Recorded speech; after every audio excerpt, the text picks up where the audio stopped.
What is an API? Stay tuned!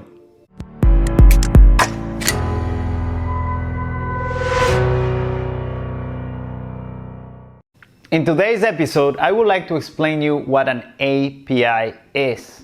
I'm sure we have heard about this word over and over and over again, and we would like to understand how it works. Connectivity is such an amazing thing. By now, we are super used to the connectivity that puts the world into our fingertips. From desktops to devices, we can actually purchase, post, pin, or pick anything, anytime. Nowadays, you can do almost anything with just one click away. If you want the book, you can buy it. If you want the game, you can buy it. If you want groceries, you can buy it.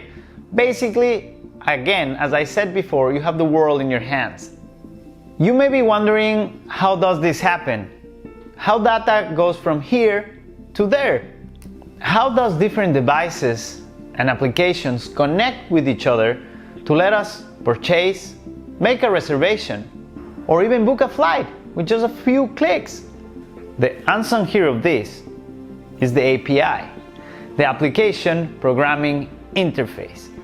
It is what is making everything move and connect. All the connectivity goes through there.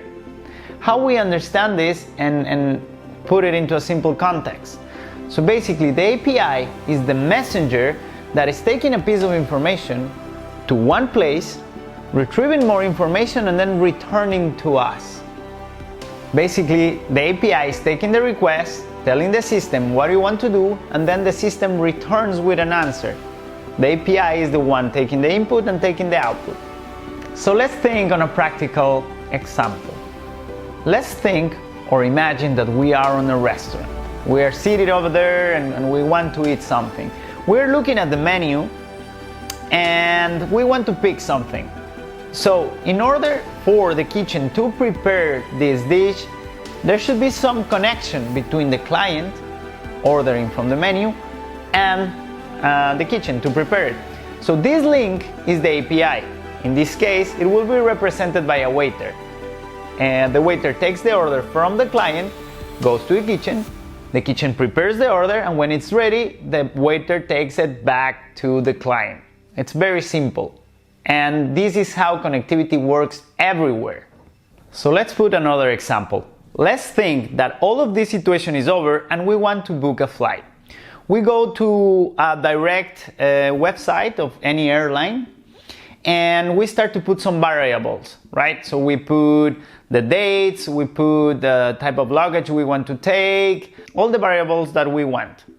This is taking information direct to the database of the airline, and then the database of the airline is returning that information to us with the answer. Now, let's think on a different search engine. A meta searcher, for example, that it's searching in different sites and with different airlines. Basically, this API is connecting all your requests with the different providers.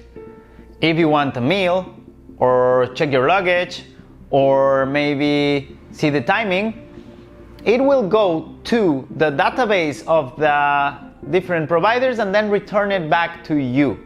Now, you can see that APIs are the one responsible when we're booking flights on travel or search engines.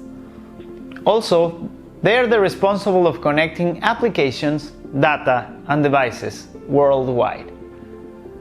Don't forget to hit the like button and subscribe, and I hope this helps, recruiters. See you in the next episode.